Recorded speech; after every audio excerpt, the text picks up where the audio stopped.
Chapitre 1. La technique de la connaissance. Je vais donner un exemple de ce qu'est la connaissance, car pour pénétrer dans les profondeurs de l'être, nous devons affûter les outils qui nous guideront dans cette étude.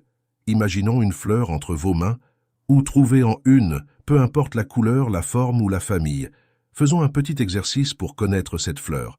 Il ne s'agit pas de se souvenir spécifiquement des cours de botanique ou de biologie que vous avez étudiés, ni de chercher à connaître le nombre de parties composant la fleur. Il s'agit de pénétrer en elle. Suivez mes instructions, s'il vous plaît. Sentez-vous être la fleur, placez-la entre vos mains et ressentez ses pétales comme l'un d'entre eux. Ce n'est pas difficile, vous en avez la capacité. Sentez le pétale, observez sa forme, sentez son parfum. Vous ne pouvez plus le sentir avec votre nez, mais vous le percevrez sur toute l'étendue de la face, avant et arrière du pétale. Ressentez le parfum, ressentez la douceur, ressentez la petite goutte de rosée à l'endroit où le pétale rejoint le calice de la fleur. Sentez-vous doux, velouté, humide, caressable. Sentez-vous attirant, car toutes ces qualités sont celles des fleurs pour attirer d'autres êtres vivants. Sentez-vous donc attirant, sentez-vous disponible, profitez d'être un pétale. Maintenant, ressentez les étamines de la fleur, ou bien les pistils. Choisissez l'organe minuscule avec des fonctions biologiques importantes. Ressentez-vous balancé par le vent, bercé à l'intérieur de la corolle, enfilé dans le calice de la fleur. Sentez-vous à la fois fragiles et forts. Ressentez cette dualité qui caractérise le monde tridimensionnel. Maintenant, ressentez la tige de la fleur, cette partie qui attire moins l'attention, mais qui n'est pas moins importante, car elle est essentielle à la constitution de cette plante. Sentez les tiges, sentez comment les jus vitaux montent et descendent. Ressentez les pousses, les nœuds et les feuilles insérées dans la tige. Dites-vous à vous-même, je suis une tige de fleurs, je soutiens la corolle la plus magnifique qui puisse exister dans la création. Je suis le conducteur de l'énergie de la mère Terre, et je suis aussi le transporteur des énergies du Soleil. Ma mission est vraiment importante, même si elle passe humblement, souvent inaperçue. Maintenant, sortez de la fleur et redevenez vous-même. Cela a été un petit exemple de comment pénétrer dans la fleur. Nous allons maintenant réaliser la contrepartie de l'exercice. La fleur s'introduit en vous. Reprenez la fleur entre vos mains. Elle est là. Amenez-la à votre cœur et laissez toute l'énergie qui constitue cette flamme pénétrer en vous.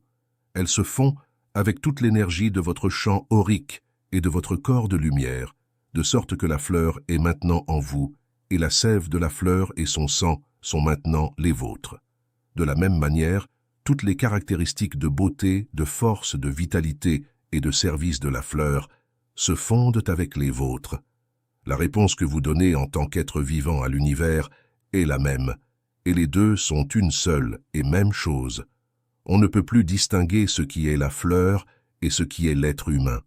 C'est de l'alchimie, c'est de la magie, c'est une transmutation où des énergies biologiques apparemment différentes deviennent une seule et même chose. Observez les répercussions de ce type d'exercice et comment ils peuvent vous enrichir. Parce que l'homme est maintenant aux yeux des étoiles, comme une fleur avec tous les attributs de la fleur, toute la beauté et tout l'amour. En conséquence, si vous êtes aussi beaux, vitaux et énergisants, comment pourrait-il y avoir la moindre pensée, de moindre estime de soi en chacun de vous? Rien de cela ne peut tenir dans votre glorieuse essence. Et de la même manière qu'il est facile de le voir, en ayant intériorisé un objet en nous, répété plusieurs fois, l'exercice fait grandir l'être dans la communion de l'univers et dans l'estime de soi, la plus saine et la plus parfaite. Bien. C'est connaître naturellement que l'exercice peut être effectué de manière plus détaillée en choisissant n'importe quoi autour de vous et en faisant votre part, en vous intégrant dans cet objet, puis en permettant à l'objet de pénétrer en vous pour atteindre cette communion et parvenir à une parfaite unité avec tout ce qui est créé. C'est connaître et c'est progresser peu à peu vers les essences pour les connaître de l'intérieur, de très profondément. Je vous rappelle, pour un bénéfice optimal de ces leçons, de faire un petit résumé en pas plus de 10 lignes expliquant le sujet de la leçon. Naturellement, vous pouvez commencer à inclure ce type d'exercice dans vos méditations. Ils seront très bénéfiques, pas à court terme, mais relativement rapidement. Vous obtiendrez des résultats vraiment surprenants sur ce qu'est la connaissance. Chapitre 2. La connaissance est une. Il est très important que votre esprit terrestre commence à apprendre les différents moyens de connaître tout ce qui vous entoure. C'est une erreur de penser qu'il existe des connaissances faciles et des connaissances difficiles, des connaissances accessibles et des connaissances inaccessibles. C'est une séparation que l'esprit terrestre crée. Il est temps que vous sachiez que la connaissance est une, profonde, comme vous souhaitez creuser, élevée et sublime, comme vous souhaitez atteindre, aussi vaste que vous pouvez l'imaginer. Lorsque l'esprit humain est dans la chair, il ne peut pas avoir une vision d'ensemble de ce qu'est la connaissance. C'est pourquoi il la voit de manière partielle et dit « Ceci est de la physique, cela appartient à la chimie, ce concept est de l'algèbre, celui-ci est de la thermodynamique, celui-là est un langage, etc. » Cependant, la connaissance est une. Il n'y a ni science, ni lettres, ni art séparément. Tout est un. Nous allons faire dans cette classe un exercice pour nous ouvrir de plus en plus à ce qu'est la connaissance, à connaître l'essence des choses, l'essence de la création. Visualisez mentalement un cristal comme vous le souhaitez, qu'il s'agisse d'un cristal de quartz, d'un diamant, d'une émeraude géante, d'un rubis, peu importe la couleur. Cette fois, nous allons entrer en contact avec le royaume minéral et suivre la même technique que dans la leçon précédente. Soyez le cristal, prenez la pierre, prenez le cristal, imaginez-le entre vos mains. Faisons maintenant l'exercice de la manière suivante. Suivez mes paroles en interne. Laissez-vous guider par elles, voyez le cristal et ressentez-le. Maintenant, dites-vous à vous-même, « Je suis ce cristal, j'ai une forme sculptée en multiples facettes. Chacune de mes facettes rayonne d'éclats et de lumières éblouissantes. J'ai une texture douce et glissante. La lumière que je dégage traverse mes mains et mon corps physique. Je suis un magnifique cristal avec une couleur éclatante. Maintenant, je suis l'un de ces rayons qui scintillent et qui se détachent du cristal. Je vais vers le centre d'où tout émane, et je me retrouve vibrant dans une multitude d'atomes, de molécules, de particules infiniment petites. Je vibre en parfaite harmonie. Je vibre avec les énergies de la planète Terre, et ma vibration se reflète dans le cosmos. Je vibre comme les étoiles, et ma vibration est exactement la même que celle des galaxies. Je vibre en totale harmonie, en parfaite conjonction avec tout ce qui est créé et avec mon Créateur. Ma structure interne de cristaux, parfaite, respecte toutes les lois de la cristallographie, de la minéralogie et toutes les prévisions de l'être qui m'a créé. J'ai des pouvoirs élevés, car je suis un vibreur d'énergie et un canalisateur des mêmes. De plus, je peux les transformer, les transmuter. J'ai le pouvoir de changer ma propre structure interne, toujours dans le respect des lois du cosmos et du Créateur. Je suis un cristal merveilleux avec une fonction splendide et une mission totalement efficace mais secrète. Voilà ce que je suis, un cristal. Très bien, sortez maintenant du cristal et reprenez-le entre vos mains. Vous êtes à nouveau à l'extérieur, percevez la transformation qui s'est opérée dans le cristal et en vous-même. Faisons la deuxième partie de l'exercice. Intégrez le cristal en vous. Prenez votre cristal et approchez-le doucement du plexus solaire. Laissez ce chakra attirer le cristal comme un aimant. Laissez l'énergie du cristal pénétrer en vous. Permettez-lui de devenir un avec vous. Vous ne le sentirez plus à l'intérieur de votre corps physique, car il s'est fondu avec vos énergies internes. Il y a eu une merveilleuse transmutation. Le royaume minéral forme une partie importante du corps physique humain. Tous ces atomes de carbone, de lithium, de phosphore, de calcium, etc., dont est composé votre organisme, se fondent avec une grande jubilation avec les atomes du cristal. La plupart d'entre eux sont également du carbone, et il se peut qu'ils aient de nombreux autres composants, tels que le silicium, le phosphore et autres. Tous ces atomes se combinent, s'enrichissent mutuellement, et vous brillez déjà de multiples facettes. Toute votre énergie interne et externe ressemble à un cristal, tandis que le cristal s'enrichit avec votre corps émotionnel et mental. Le cristal ressent, jouit et profite de cet échange incroyable. Laissons maintenant le cristal revenir dans vos mains pour que vous puissiez le déposer sur votre autel interne et le prendre chaque fois que vous en avez besoin pour harmoniser vos énergies, pour harmoniser toute votre force. Laissons le cristal. Et maintenant, voyez comment une lumière émane de ces magnifiques joyaux, inondant votre corps éthérique et physique. Observez une cascade de lumière multicolore dans tous vos corps. Écoutez son harmonie, les notes de votre cristal se répandant sur vous. C'est une force qui vous aidera chaque fois que vous l'utiliserez, en plus d'avoir fait un pas de plus dans la compréhension de ce que signifie connaître, maintenant dans le royaume minéral. Chapitre 3. L'art de l'intériorisation. Nous avons parlé de ce que signifie connaître en profondeur et nous comprenons que connaître est plus que lire des définitions dans une encyclopédie. Nous réalisons que pour connaître, il faut pénétrer et se laisser pénétrer. Aujourd'hui, nous allons franchir une étape supplémentaire. Visualiser un nouveau-né, observer ce petit morceau de matière physique si fragile et avec le pouvoir de se développer jusqu'à sa croissance naturelle. Regardez ce bébé, nouvellement enveloppé dans les voiles de la matière. Eh bien, aujourd'hui, nous allons connaître ce petit enfant en profondeur, dans son essence. Nous connaissons déjà la technique. Nous allons prendre ce bébé dans nos mains, le tenir sur nos genoux et avec la tendresse caractéristique que l'être humain a envers ses petits, commençons à observer chacune de ses parties physiques. Sa tête, ses bras, ses petites mains, son petit corps, ses jambes, ses petits pieds. Regardez-le, c'est comme un flocon de neige incarné, fait chair, et l'on ressent toujours la proximité de son origine, là où il vient sur le plan spirituel. En pénétrant ainsi dans le bébé, nous allons faire pénétrer notre énergie. Cet exercice peut également se faire en pénétrant le bébé par l'un de ses chakras et en commençant à nous approcher de son centre de conscience, de cette merveilleuse grotte qui renferme l'étincelle divine. Nous sommes déjà à l'intérieur du bébé. Nous nous approchons de cet autel de cristal où brille la flamme tripartite. Autour, il y a 4 êtres. Observez-les bien car ils représentent les 4 maîtres des 4 éléments.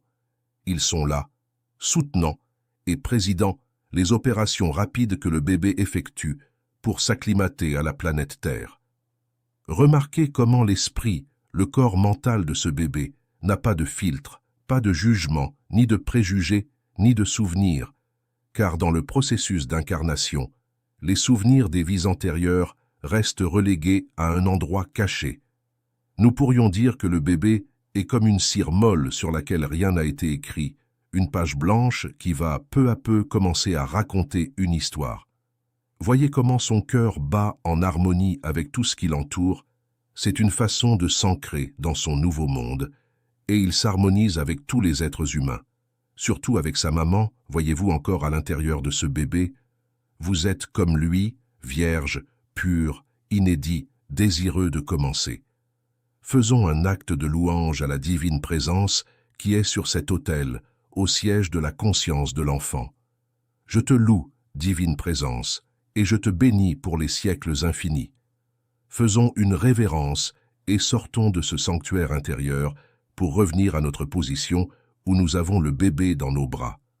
Remarquez que le point de vue a changé. Nous ne voyons plus la différence entre un adulte et un bébé, et c'est cela connaître. L'enfant pénètre dans notre être. Réalisons maintenant la deuxième partie de notre exercice et observez que c'est aussi une façon d'apprendre. Prenons le bébé, approchons-le de notre cœur avec beaucoup d'amour, avec douceur, avec précaution, et voyons que cette énergie propre et pure pénètre en nous. Nous avons maintenant le bébé en nous, avec un seul cœur pour les deux, car ils sont fusionnés en un seul avec le Créateur. Sentez le flux des rythmes vitaux en parfaite consonance, en parfaite union, et dans cet état, faites une pause mentale et observez-vous lorsque, dans votre vie quotidienne, vous êtes irrité, tendu, mécontent, ressenti, abattu, déprimé, furieux, ou tout autre sentiment avec lequel vous vous décorez parfois. Voyez, un instant dans cette communion des sens, comment ces situations peuvent se produire, reflétant uniquement une immaturité totale. Effacez ces images, car vous avez aussi une grande collection d'images belles et agréables lorsque vous agissez en toute honnêteté envers vous-même, que vous rendez service à quiconque, que vous êtes accessible, bienveillant et affectueux. Prenez conscience que votre propre état de conscience s'est enrichi avec celui du bébé, s'est approché du Créateur et s'est approché de la planète des graines humaines d'où provient la matière du bébé. Maintenant, ramenons le bébé dans nos bras. Ensuite, nous pouvons examiner en détail tout ce que nous avons appris et vu de l'intérieur, ce qui sera une richesse et une force qui nous donnera du caractère. Nous avons franchi une autre étape où nous avons donné les lignes directrices pour connaître en profondeur un être humain dans son état virginal et pur au début de l'incarnation. Nous avons réalisé en 3 leçons le même type d'exercice en travaillant avec le règne minéral, le règne végétal et le règne humain. Il semble que cela nous donne déjà une idée claire du chemin à suivre lorsque nous voulons connaître plus en profondeur quelque chose ou quelqu'un. Quelle raison a ce dicton de se mettre à la place de l'autre pour savoir comment il se sent et comment il voit les choses? Exactement, c'est cela, connaître un peu plus en profondeur les essences. Chapitre 4. L'importance de l'écoulement. Nous abordons un sujet extrêmement important dans le développement d'un initié, la connaissance approfondie du soi. Nous avons utilisé une technique d'apprentissage consistant à créer un exercice qui serve de modèle afin que les étudiants puissent le répéter avec les variations qu'ils préfèrent, de manière à l'appliquer à de nombreux concepts et connaissances de n'importe quel domaine, que ce soit dans la sagesse que vous appelez spirituelle, scientifique, artistique, artisanale, et toutes les autres divisions et subdivisions que vous avez pour ce qu'est la connaissance, la science et la sagesse. Rappelez-vous que la connaissance est une, et la sagesse aussi est une. Lorsque vous avez acquis toute la connaissance actuellement présente sur la planète Terre et que vous avez extrait l'essence de chacune de ces connaissances, alors on peut dire que vous avez atteint la sagesse, la pierre. Suivez-moi, s'il vous plaît, dans cet exercice que nous allons réaliser aujourd'hui. Sentez-vous comme une petite pierre, une pierre que vous pourriez tenir dans vos mains.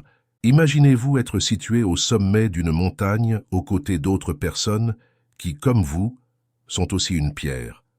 Voilà le tas de pierres, caressé par la brise pure des hauteurs.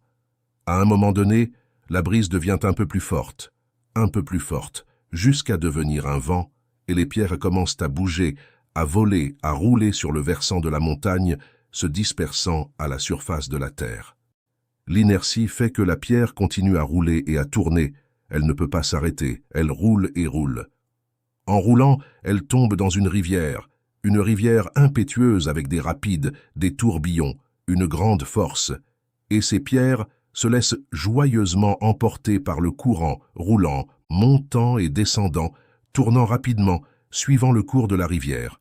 À un moment donné, la rivière se divise, et une partie d'entre elles pénètre dans la terre pour devenir un torrent souterrain, et les pierres suivent le cours du torrent interne, cette veine d'eau souterraine, les guidant pas à pas vers les environs du centre même de la planète, très proche des masses fondues, des plaques tectoniques, là où la rivière se vaporise, et en certaines parties, elle a besoin de s'échapper vers l'extérieur sous forme de geyser. Et là vont les pierres, ressentant déjà la chaleur des centaines de degrés qui règnent au centre de la Terre, se trouvant soudainement dans un remanceau, un reco d'eau, ressentant la chaleur du centre de la Terre et l'humidité de l'eau. La conscience des pierres peut vérifier, observer tout ce qui s'est passé depuis le moment où elles étaient au sommet de la montagne. Elles ont été soumises aux éléments, ont obéi au courant qui leur indiquait le chemin. Ces pierres se sentent accomplies, accomplissant leur mission. Arrive un courant un peu plus fort de la rivière et il les traîne de l'endroit où elles se trouvaient et elles continuent leur cours, se réchauffant de manière extraordinaire. De nouveau, le cours d'eau se sépare du centre de la Terre et débouche soudainement dans un lac souterrain majestueux où les parois de la grotte et de la caverne formées émettent de magnifiques éclats de lumière blanche. C'est une mine de quartz avec de merveilleux cristaux. Les pierres sont stationnées. Elles n'avaient jamais imaginé qu'il y aurait quelque chose d'aussi merveilleux dans les profondeurs de la terre, et elles s'approchent du rivage et se reposent là, sur le rivage, contemplant tant de beauté. Lorsqu'elles prennent conscience d'elles-mêmes et se regardent les unes les autres, elles ne reconnaissent plus leur forme originale de pierre. Elles sont transformées en cristaux splendides. Laissons ces pierres cristallines dans la caverne. Elles ont accompli leur parcours et ont rempli ce qu'elles devaient être. Quelle est la leçon pour nous? Chacun de vous peut imaginer, penser, méditer et observer ce qu'il souhaite avec cet exercice que nous avons réalisé, et peut en tirer ses propres conclusions. Mais je veux vous dire quelque chose. Lorsque vous travaillez depuis l'essence, la mission est accomplie, quoi qu'il arrive, et semble quoi qu'il paraisse. Et lorsque vous laissez les choses couler, elles sont parfois bien meilleures que ce que vous aviez planifié. Pour aujourd'hui, c'est tout. Ma bénédiction reste avec vous. Ainsi soit-il. Chapitre 5. Connaissance de l'être dans la pratique quotidienne. Nous avons donné quelques idées sur la manière de connaître différents aspects de la création, et certains se demanderont comment le faire dans un moment précis, au milieu des choses de la vie, pour connaître quelque chose ou quelqu'un en profondeur. Et ils ont raison de se poser la question, car les exercices que nous avons réalisés nécessitent du temps de méditation et de solitude. Comment alors connaître quelque chose en cours de route? Voici les étapes à suivre.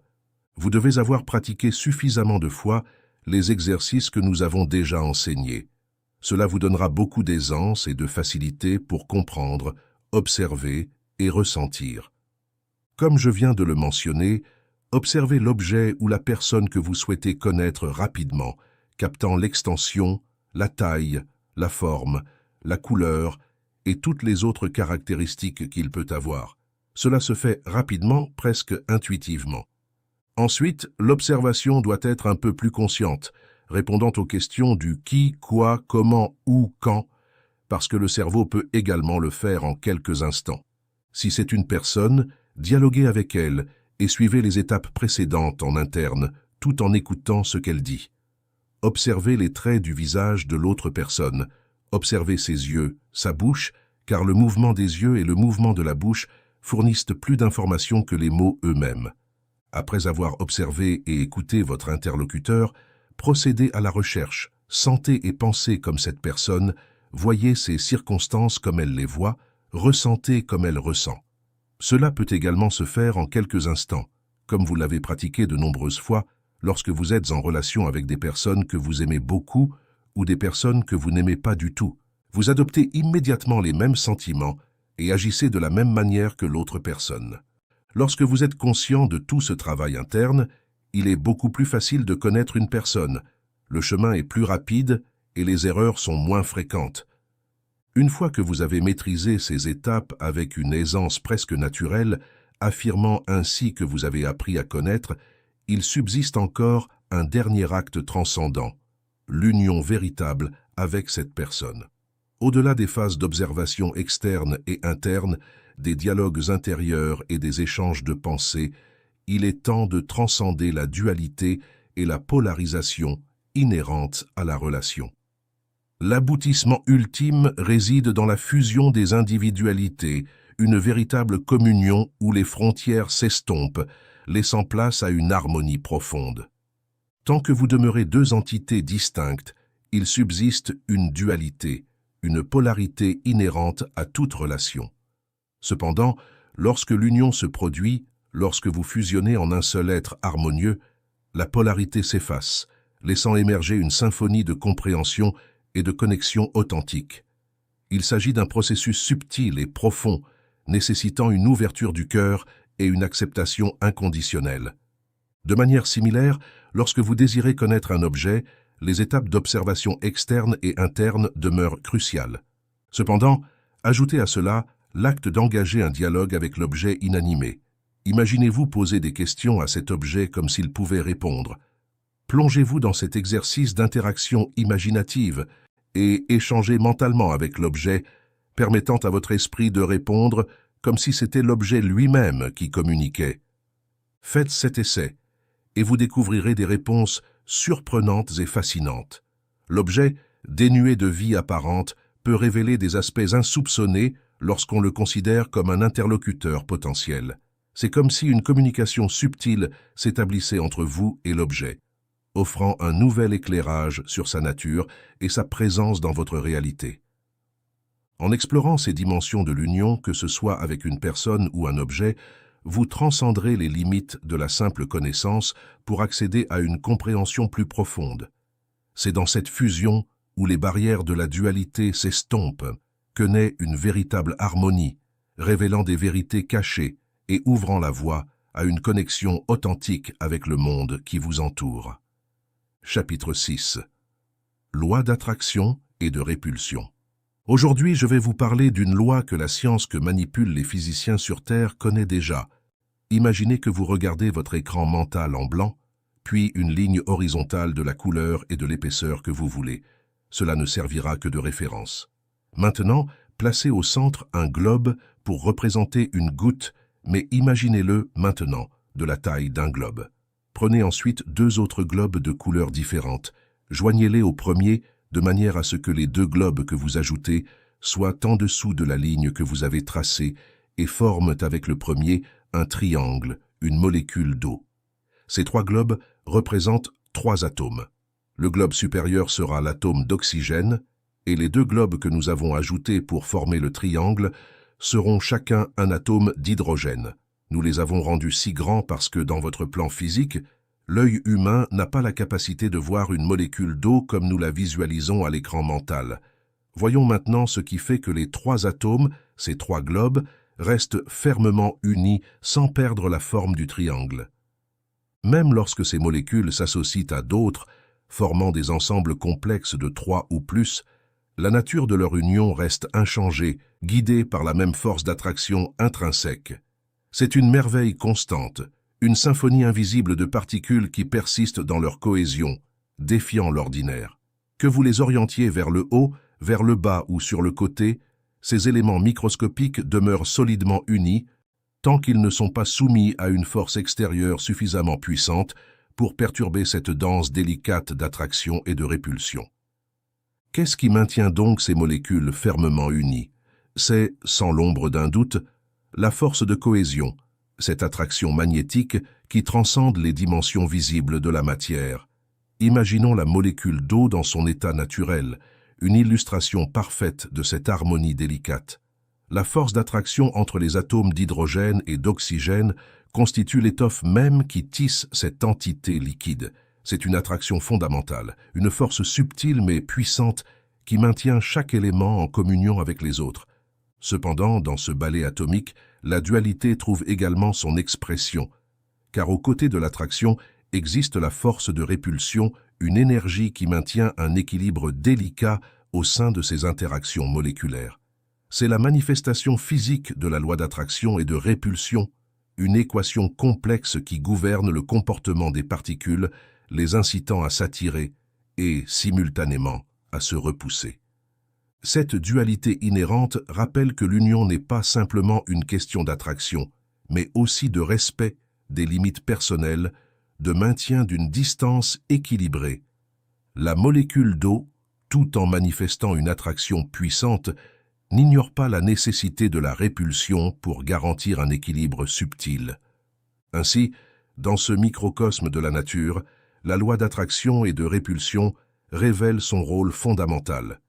C'est un ballet cosmique où la cohésion et l'équilibre se mêlent, une danse qui transcende les dimensions atomiques pour éclairer la compréhension des forces invisibles qui gouvernent l'univers.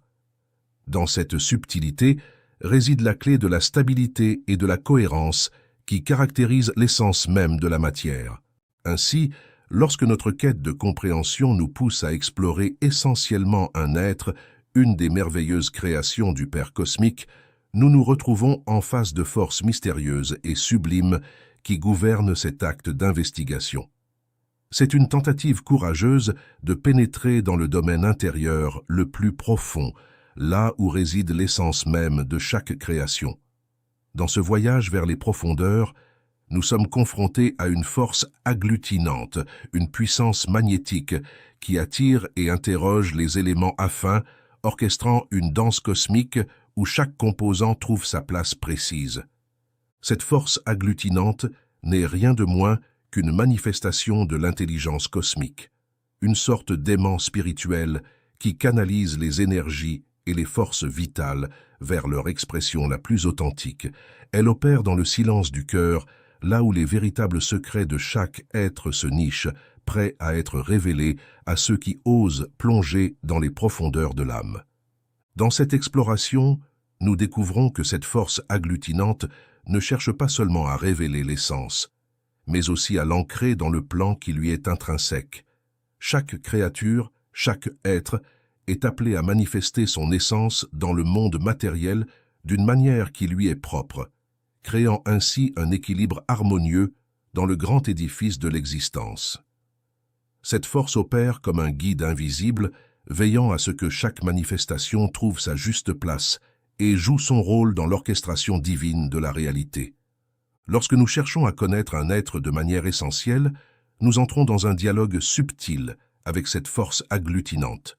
Elle pose des questions profondes et nécessaires, sondant les profondeurs de l'âme pour extraire les joyaux cachés de la vérité intérieure. C'est un processus d'éveil, une révélation progressive qui révèle les facettes les plus authentiques de chaque création divine. Ainsi, cette exploration intime devient un acte sacré, une communion avec la source originelle de toute création. La force agglutinante guide notre compréhension, et à mesure que nous approfondissons notre connexion avec elle, nous sommes témoins de la beauté émanant de chaque être lorsque son essence s'exprime pleinement dans le plan qui lui est destiné. C'est dans cette danse harmonieuse entre l'individu et la force agglutinante que se révèle la magie de l'existence, une symphonie où chaque note contribue à l'harmonie globale de la création. Maintenant, regardez toute l'humanité. Regardez comment chaque être humain est une molécule. Voyons cela de manière simpliste pour mieux comprendre l'enseignement. Considérons chaque être humain comme une molécule formée par l'attraction de gros atomes ayant des fonctions et des activités différentes. Toutes ces molécules humaines obéissent également aux lois d'attraction et de répulsion entre elles, créant ainsi un équilibre assez stable entre les forces humaines et les forces cosmiques qui, avec les marées astrales, déplacent les hommes. Ainsi se dessine avec une clarté éblouissante le concept d'une école spirituelle. C'est bien plus qu'une simple agrégation de molécules humaines dans un espace donné. C'est une convergence sacrée, une union mystique où des individus fusionnent, s'attirent et s'unissent pour poursuivre un dessein qui transcende les limites matérielles, s'élevant vers des plans de réalité beaucoup plus élevés. Au-delà des préoccupations purement terrestres, cette union aspire à toucher les sommets de la compréhension spirituelle, à explorer les recoins les plus profonds de l'âme humaine. L'école spirituelle devient ainsi le lieu où les aspirations individuelles se fondent dans un océan de connaissances et de sagesse partagée. Chaque molécule humaine, avec ses expériences uniques et ses talents distincts, contribue à l'éclat de cette constellation spirituelle. Ensemble, elles forment un tout harmonieux, où la diversité des trajectoires individuelles se conjugue pour créer une synergie puissante vers un but commun. Par analogie, la famille se dresse en tant qu'exemple vivant de l'impact de l'affinité et de l'attraction entre les êtres humains. Au sein de cette unité, des individus aux liens intrinsèques sont attirés les uns vers les autres par un amour inconditionnel. C'est un microcosme de l'union spirituelle où la compréhension profonde, la bienveillance et le soutien mutuel transcendent les limites de l'individualité pour former un tout cohérent. Cette dynamique d'attraction et d'union n'est pas étrangère aux grandes entreprises réalisées par l'humanité. Chaque moment marquant de l'histoire a été forgé par la convergence d'individus animés par un objectif commun. Que ce soit dans les domaines scientifiques, artistiques, politiques ou humanitaires, les accomplissements significatifs ont souvent émergé de l'attraction collective vers une vision partagée. Ainsi, une école spirituelle devient un lieu de convergence consciente, une alchimie où les esprits s'unissent pour transcender les limites individuelles et atteindre des altitudes spirituelles. Dans cette fusion d'âmes émerge une puissance collective qui peut non seulement transformer la réalité matérielle, mais aussi éclairer les recoins les plus sombres de la conscience humaine. Une école spirituelle, telle une étoile céleste, guide les chercheurs de vérité vers une illumination partagée, portant la promesse de découvertes spirituelles transcendantes et d'une évolution collective vers des plans toujours plus élevés. Cette loi d'attraction suppose que l'essence de chaque molécule a une certaine affinité avec les autres, ou bien elle est tellement différente et opposée que par la loi de la compensation, elles peuvent également s'unir et s'attirer. Que voulons-nous dire par tout cela? Si nous essayons et réussissons à nous connaître nous-mêmes dans notre être le plus profond et dans toutes nos manifestations, il sera beaucoup plus simple de connaître les autres, car les affinités ou les répulsions sont en nous-mêmes. Par conséquent, si nous voulons connaître un être humain, peu importe son niveau de culture, de vie sociale, de travail, d'état économique, etc., nous pouvons le faire, car dès que nous commençons à le traiter, l'une de ces deux lois se manifestera, l'attraction ou la répulsion, et nous pouvons trouver les deux au centre de notre propre essence. Nous pouvons travailler pour connaître cet autre être et pour pouvoir l'unir, formant ainsi tous ensemble le corps de manifestation de l'ère de l'Aquarius qui suivra l'ère actuelle. Il y a beaucoup de subtilités pour que vous étudiez, observiez, compariez, vous voyez vous-même et puissiez expliquer avec une plus grande profondeur toutes les clés données par tous les êtres illuminés venus sur Terre, quand on leur a dit « Aime ton prochain comme toi-même ». D'abord, tu dois te connaître toi-même, et ainsi en profondeur, sachant que tu es soumis à différentes lois, à différentes forces, et sachant aussi que tu peux les manipuler. Le secret réside dans le degré de conscience. Étudiez et méditez soigneusement pour pouvoir intégrer dans vos esprits et vos cœurs tout ce que vous recevez. Chapitre 7. Le déguisement de l'essence divine.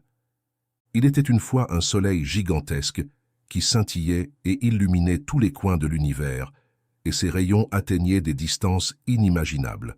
Au cours de l'évolution de ce soleil, des étincelles conscientes ont commencé à se détacher de lui et à sauter dans toutes les directions.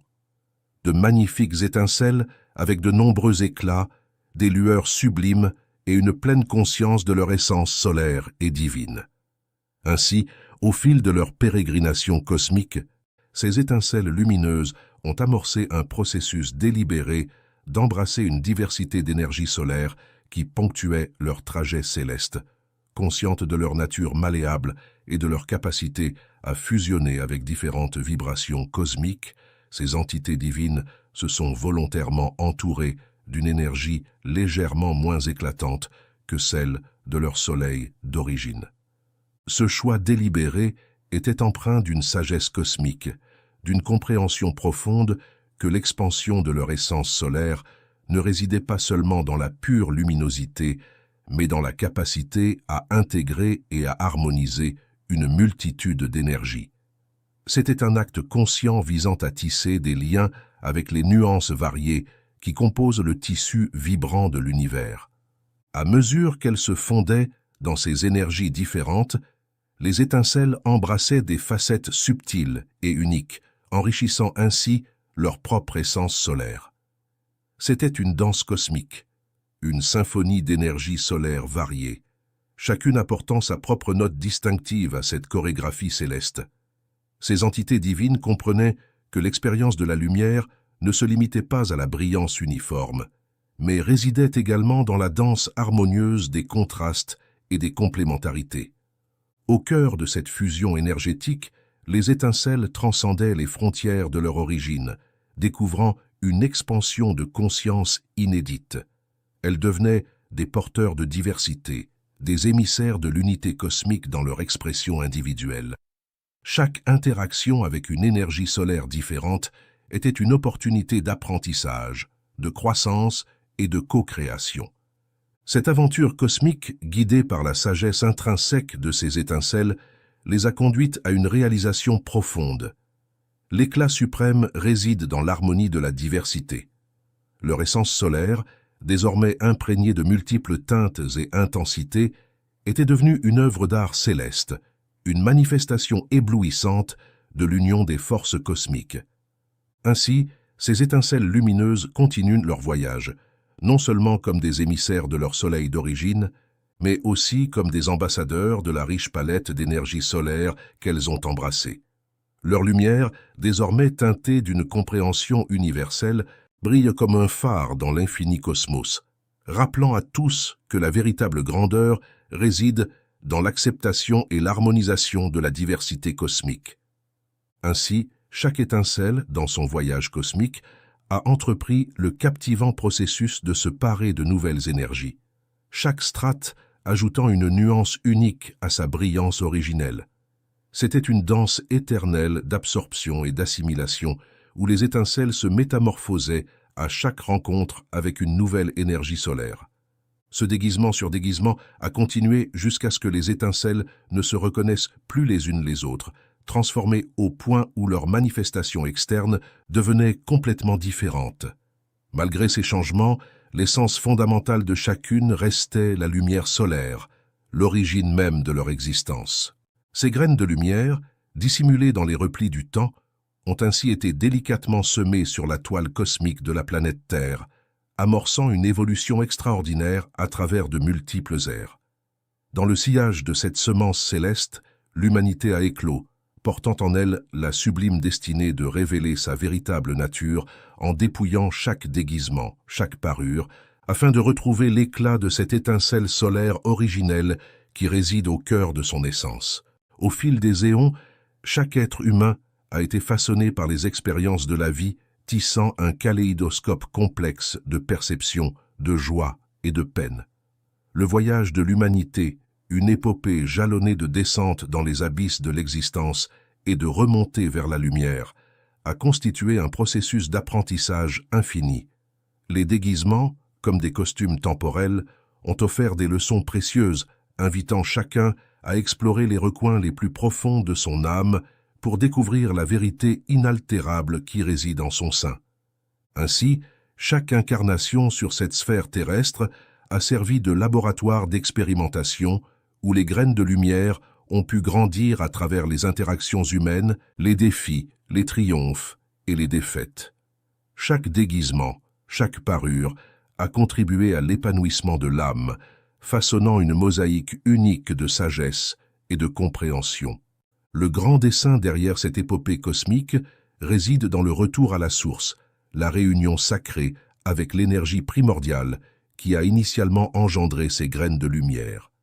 Ce retour n'est pas simplement un rappel à l'origine, mais plutôt une célébration enrichie par les péripéties et les enseignements acquis lors de ce voyage de descente et de retour.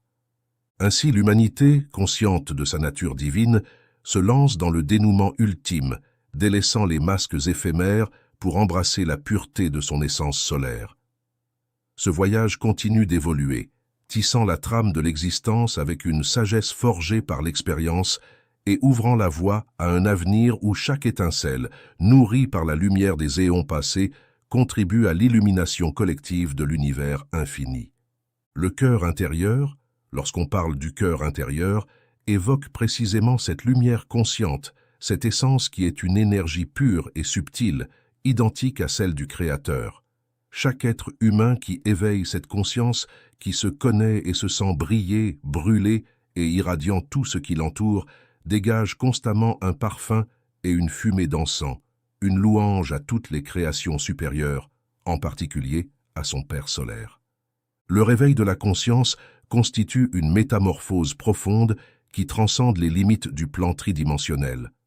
Au fur et à mesure que cette transformation s'opère, l'individu découvre un nouveau paradigme où les préoccupations matérielles s'effacent devant la lumière éclatante de la compréhension intérieure. Dans ce nouvel état d'être, l'argent et les possessions perdent leur emprise, car l'individu réalise que la véritable richesse réside dans la connexion avec sa propre essence spirituelle. La santé, autrefois perçue comme une quête extérieure, devient une conséquence naturelle de la force intérieure émanant de la conscience éveillée. Ainsi, la quête incessante de biens matériels cède la place à une recherche plus profonde, axée sur la croissance spirituelle et le bien-être holistique. La sagesse spirituelle, véritable phare dans ce voyage intérieur, comble les lacunes de l'ignorance qui pouvaient obscurcir la vision de la réalité. Elle se manifeste extérieurement, illuminant le chemin de l'individu et guidant ses actions vers une compréhension plus profonde de la vie et de son véritable but. La connaissance de soi, essence véritable et splendide, devient le fondement de cette transformation intérieure. En explorant les profondeurs de son être, l'individu découvre une compréhension profonde de ses propres motivations, peurs et aspirations. Cette conscience de soi facilite non seulement l'épanouissement personnel, mais également la compréhension des autres. Dans cet état éveillé, les relations humaines prennent une nouvelle dimension. Les affinités et les répulsions, autrefois perçues comme des phénomènes externes, sont reconnues comme des reflets de notre propre état intérieur. La compréhension de soi ouvre la porte à une empathie profonde envers les expériences et les perspectives des autres, établissant des liens basés sur la compassion et la compréhension mutuelle. Ainsi, le réveil de la conscience n'est pas seulement la fin des problèmes du plan tridimensionnel, mais le début d'une aventure spirituelle et humaine plus profonde. C'est une invitation à explorer les vastes horizons de l'âme, à transcender les limites du connu et à embrasser la plénitude de la vie avec une sagesse éclairée. Si nous voulons connaître un être humain, peu importe son niveau de culture, de vie sociale, de travail, de statut économique, etc., nous le pouvons.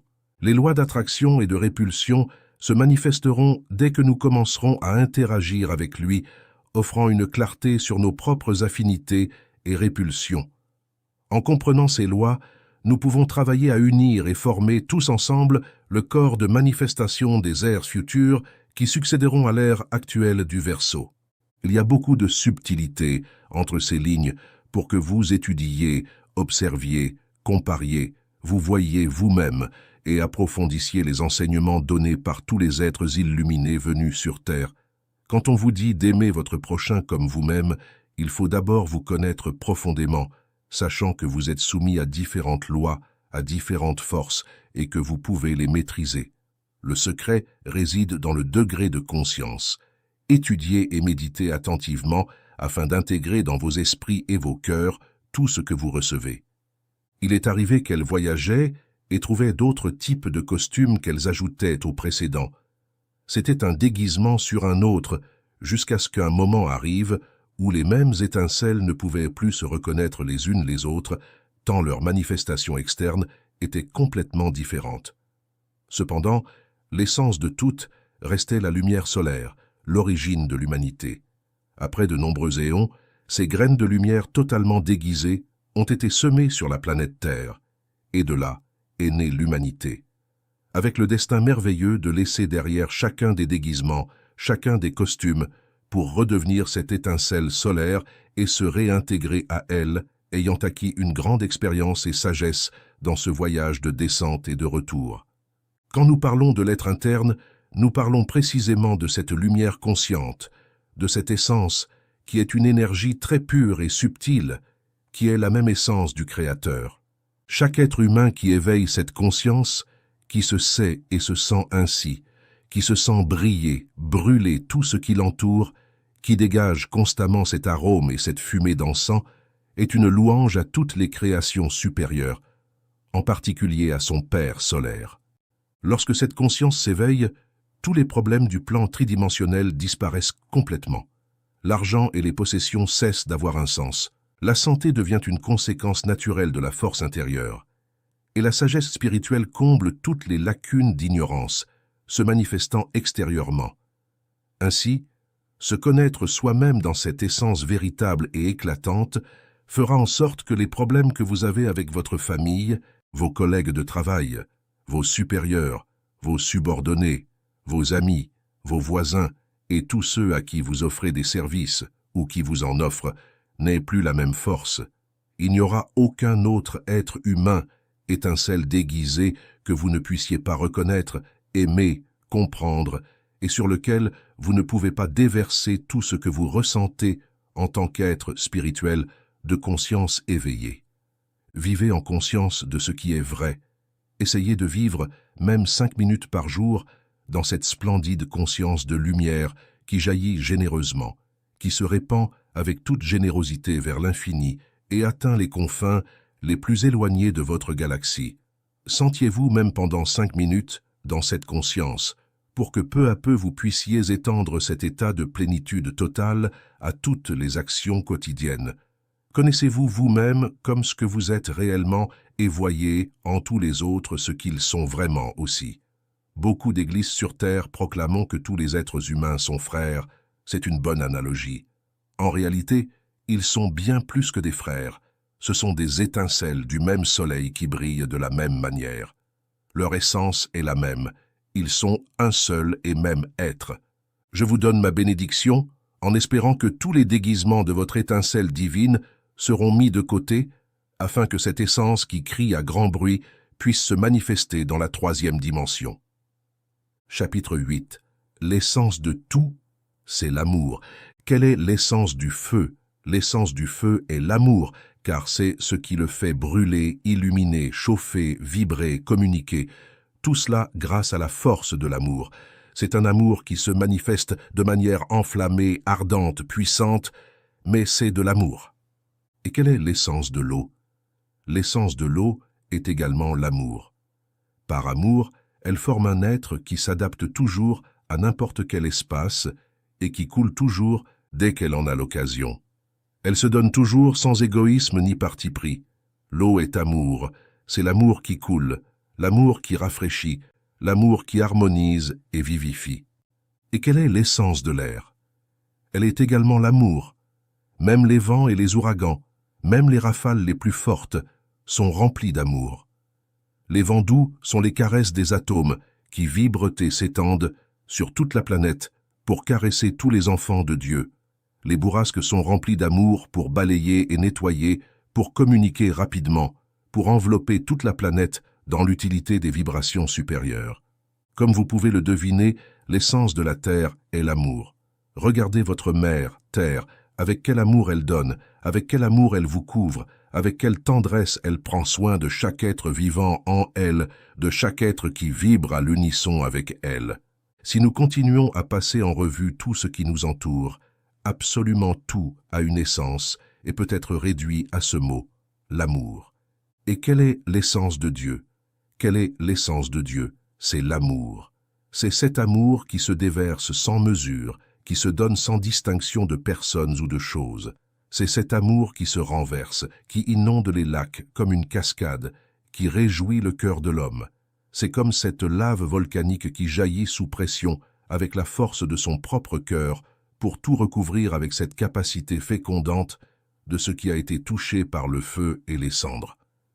L'essence de Dieu, c'est l'amour. Cet amour qui est musique, qui est vibration, qui est une symphonie éternelle, ces notes qui descendent de sa propre nature vers toute sa création, cherchant dans chacune de ses créatures cette autre note qui vibre, qui s'accorde avec la symphonie de Dieu. Et cet amour de Dieu, c'est la poésie, c'est le rythme, c'est cette vibration chantante du pouvoir des mots qui font ce qu'ils disent et qui réalisent pleinement le sens exact de chaque mot harmonieux. L'essence de Dieu, c'est l'amour. C'est un amour plein de sagesse, plein de connaissances. Nous l'exprimons ainsi pour pouvoir analyser lentement tout ce que cela signifie. En réalité, l'amour de Dieu a tous les attributs, toutes les qualités et toute la force que vous pouvez imaginer. Continuez à voir comment l'amour de Dieu, qui est son essence, coule à travers les fils conducteurs par lesquels il est en contact avec chaque être créé de tous les mondes, toutes les galaxies, tous les soleils, tous les univers, toutes les planètes et toutes les choses créées. C'est un amour sans repentir, car son essence est cela. Aimer, donner, se réjouir dans sa création, dans chacune de ses créatures. La manière d'aimer de Dieu, c'est d'aimer au point de permettre des erreurs qui servent de choix pour augmenter le degré de conscience. Et c'est une joie plus grande quand chaque être de sa création apprend la leçon et revient à nouveau dans ce cœur enflammé d'amour, le cœur de Dieu, avec une compréhension plus profonde de ce qu'est Dieu. Cette conception sublime de l'amour divin révèle une sagesse infinie qui transcende les notions humaines de perfection. L'idée que Dieu permette des erreurs n'est pas une négligence, mais une confiance profonde en la capacité inhérente de chaque être de choisir et d'évoluer. C'est une reconnaissance que la croissance spirituelle émerge souvent des ténèbres de l'erreur, éclairant ainsi le chemin vers une compréhension plus profonde. Le cœur enflammé d'amour de Dieu devient alors le phare qui guide chaque âme errante de retour vers la vérité fondamentale de son être. Chaque leçon apprise devient une étape sur le chemin de la réconciliation avec la divinité, transformant ainsi les erreurs en opportunités précieuses d'expansion de la conscience. La joie que ressent Dieu lorsque ses créations reviennent à lui, enrichies par l'expérience et la compréhension acquises au cours de leur voyage, est une célébration de l'amour et de la croissance. C'est une invitation constante à chaque être de participer activement à son propre processus d'éveil, à choisir l'amour malgré les défis et à retrouver la véritable nature de son âme. Le retour à ce cœur enflammé d'amour ne se fait pas dans la honte ou le jugement, mais dans une étreinte chaleureuse qui accueille chaque individu avec amour et compréhension. La compréhension plus profonde de Dieu n'est pas seulement une connaissance intellectuelle, mais une immersion dans la source même de l'amour inconditionnel, où chaque nuance de l'expérience est embrassée et transcrite en sagesse. Ainsi, l'amour de Dieu devient un catalyseur puissant, transformant les épreuves en triomphes spirituels, les erreurs en enseignements précieux, et chaque retour vers le cœur divin en une réunion sacrée. Que cette vérité résonne dans chaque âme, l'invitant à embrasser la beauté de son propre parcours, animé par l'amour qui guide chaque retour vers la source éternelle. Ainsi soit-il. Oui, c'est en effet pour se perdre dans cette énonciation. Laissez-vous emporter par cet aimant qui vous attire de manière irréversible. Laissez-vous attirer, laissez-vous intégrer au cœur même, à l'essence même de ce merveilleux être que nous appelons Dieu. N'en faites pas simplement votre résidence permanente. Vos manifestations terrestres ne sont que des sorties de la maison pour offrir des services aux autres. Mais la véritable demeure, la véritable maison, se trouve au centre même du cœur de Dieu. Et cette maison est tout amour. Cette fois-ci, je vous laisserai dans cet endroit merveilleux. Chacun pourra revenir sur la planète pour son service, quand et comme il le souhaite. Mais sachez une fois pour toutes que votre véritable demeure se trouve dans le cœur de Dieu. Chapitre 9. Les initiés sont le sel de la vie. Nous avons vu précédemment quelle était l'essence de Dieu, quelle est l'essence de l'être humain. Vous êtes habitués à entendre que l'être humain est un être de lumière, et cette phrase n'a plus la vertu de faire battre votre cœur plus rapidement, car vous y êtes déjà habitués. Cependant, c'est une vérité qui deviendra compréhensible et démontrable par les méthodes scientifiques humaines à un moment donné. L'essence de l'être humain, c'est qu'il est un être de lumière. Et quelle est sa véritable essence? C'est l'amour, car il est une image du Créateur, destinée à assumer la matière et à la diviniser pour fusionner avec Dieu. Cette révélation de la nature fondamentale de l'être humain n'est pas simplement une affirmation spirituelle, mais un appel à la profonde compréhension de soi-même et du cosmos. Le fait que l'être humain soit un être de lumière n'est pas une simple métaphore, mais une réalité qui transcende les perceptions matérielles limitées. Les scientifiques, dans leur quête incessante de vérité, finiront par dévoiler les mystères de cette lumière intérieure qui réside en chaque individu. L'idée que l'essence véritable de l'être humain est l'amour peut sembler idéaliste à certains, mais elle résonne avec une sagesse ancienne et universelle. Être une image du Créateur signifie que chaque être humain porte en lui la capacité de créer, de manifester et surtout d'aimer. L'amour devient ainsi le pont qui relie l'humain au divin, une force puissante capable de transcender toutes les barrières et de réunir ce qui semble séparé. Le chemin vers la divinisation de la matière n'est pas une quête égoïste, mais plutôt un appel à reconnaître la sacralité de toute existence. L'être humain, en assumant la matière, est investi de la responsabilité de transmuter chaque expérience en une expression d'amour et d'évolution spirituelle. C'est dans cette fusion avec l'amour divin que l'unité avec Dieu devient possible, dépassant les limites du physique pour atteindre les royaumes sublimes de la conscience.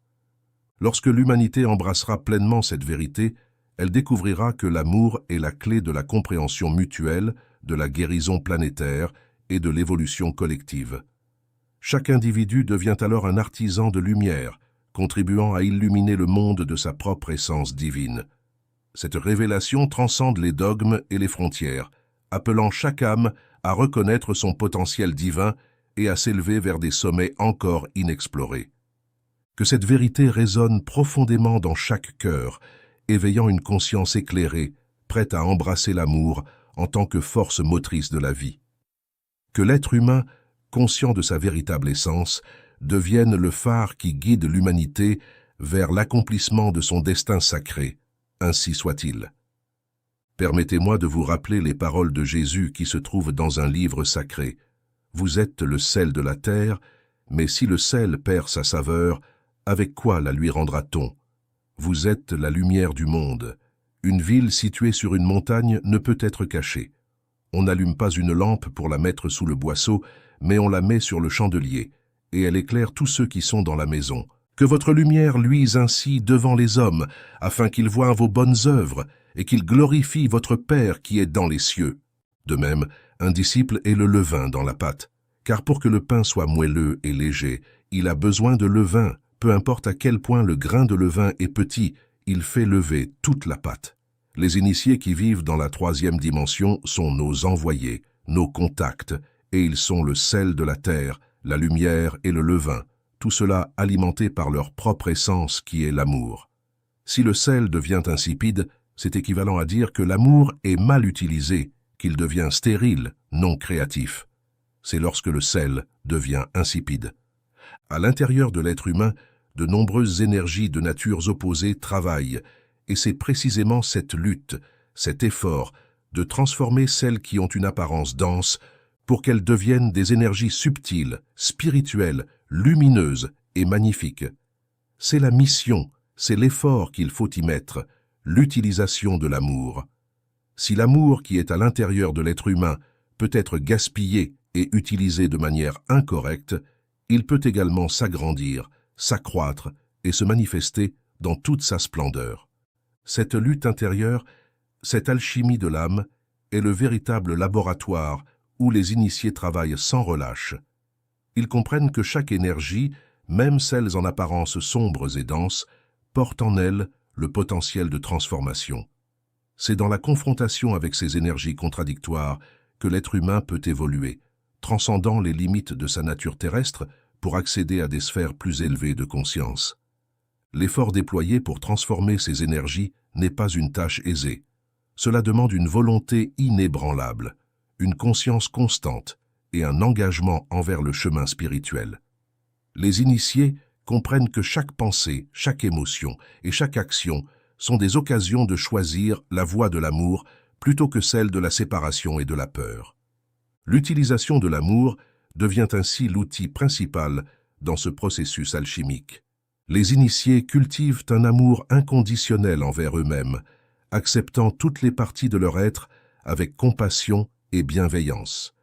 Cet amour intérieur devient le catalyseur qui transforme les énergies discordantes en une symphonie harmonieuse de lumière. La manifestation de l'amour dans toute sa splendeur n'est pas simplement un acte intérieur, mais aussi un engagement envers le monde extérieur. Les initiés reconnaissent que chaque interaction, chaque relation est une opportunité de répandre l'amour dans le tissu même de la réalité. Ils deviennent des artisans de lumière, tissant des liens d'harmonie et de compréhension, là où règne souvent la discorde et la confusion. Ce processus d'expansion de l'amour n'est pas égoïste, mais plutôt une contribution à l'évolution collective. Les initiés comprennent que la transformation individuelle a un impact profond sur la conscience collective de l'humanité. En travaillant sur eux-mêmes, ils deviennent des phares de lumière, éclairant le chemin pour ceux qui cherchent également à transcender leurs limites. Ainsi, l'intérieur de l'être humain devient un champ de bataille sacré, où l'amour est l'arme qui transcende toutes les dualités. Les initiés s'efforcent de faire de chaque instant une célébration de l'amour, une offrande à la lumière qui guide l'humanité vers une destinée plus élevée. Que cette quête d'amour et de transformation résonne dans chaque cœur, éveillant l'âme à sa véritable nature. Ainsi soit-il. Il y a de nombreux livres écrits sur la planète qui parlent de l'amour dans toutes ses phases et représentations. L'amour de soi et des autres d'un point de vue psychologique, social, moral, personnel, et tout ce qu'ils disent se réalise certainement. Rien de plus que de se remplir d'amour, mais un disciple de la vérité doit être ce être qui se remplit chaque jour d'amour pour que son essence soit nourrie. Comment fait-il cela? Par le contact avec le Père, par ses méditations, par sa contemplation, par ses prières. Après s'être rempli chaque jour, il commence à déborder au fil des heures et des minutes, tout cet amour, toute cette essence, qui, plus elle est donnée, plus elle se concentre, plus elle se purifie, et plus elle se perfectionne. Règle, aimez et donnez ce que vous aimeriez recevoir. N'ayez pas peur d'aimer tous les peuples, races et nations, ainsi que vos voisins et les relations les plus proches. Aimez sans mesure. Il y a une règle très pratique. Aimez et donnez tout ce que vous aimeriez recevoir et qu'on vous donne. Les initiés ne cherchent pas la récompense terrestre, mais ils cherchent à accomplir ce flux d'énergie des plans les plus élevés vers toute l'humanité souffrante de la planète Terre. Les initiés comprennent que l'amour est la clé qui ouvre les portes de la compréhension profonde et de l'harmonie universelle. En embrassant cette règle, ils s'efforcent d'irradier l'amour dans chaque interaction, dans chaque pensée et dans chaque geste, faisant ainsi de leur vie une offrande constante. Ils comprennent que l'amour ne connaît pas de frontières et que sa puissance transformative peut guider l'humanité vers des sommets insoupçonnés. L'application pratique de cette règle commence par une introspection honnête. Les initiés se questionnent sur la nature de l'amour qu'ils souhaitent recevoir et cherchent ensuite à incarner ces qualités dans leurs propres actions. Ils comprennent que donner sans attente de retour crée un flux continu d'énergie bienveillante qui contribue à l'évolution spirituelle de l'individu et de la collectivité. Aimer sans mesure implique également d'élargir son cœur au-delà des différences apparentes. Les initiés embrassent la diversité et reconnaissent que chaque individu, indépendamment de son origine, est une manifestation unique de la lumière divine. Ils s'efforcent d'être des catalyseurs de paix et de compréhension, éliminant les barrières artificielles créées par la peur et l'ignorance. Dans leur quête de l'accomplissement du flux d'énergie des plans les plus élevés, les initiés se consacrent à des pratiques spirituelles régulières. La méditation, la prière et la contemplation deviennent des moyens à travers lesquels ils se connectent avec le divin et absorbent l'amour incommensurable du Créateur.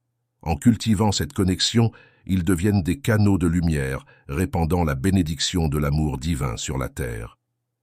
Les initiés comprennent que la récompense ultime réside dans la contribution au bien-être collectif, dans la dissipation des ténèbres par la lumière de l'amour, et dans la création d'un monde où chaque âme peut s'épanouir dans la conscience de sa véritable essence, que cette règle résonne dans le cœur de chacun, guidant l'humanité vers une nouvelle ère de compassion et d'unité.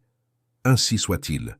J'aimerais que vous étudiez attentivement mes paroles et que vous commenciez à les vivre intensément, avec force, le plus grand nombre possible de minutes de votre vie. En fait, vous savez déjà le faire, vous avez déjà de nombreux moments d'expansion généreuse de votre cœur rempli d'amour.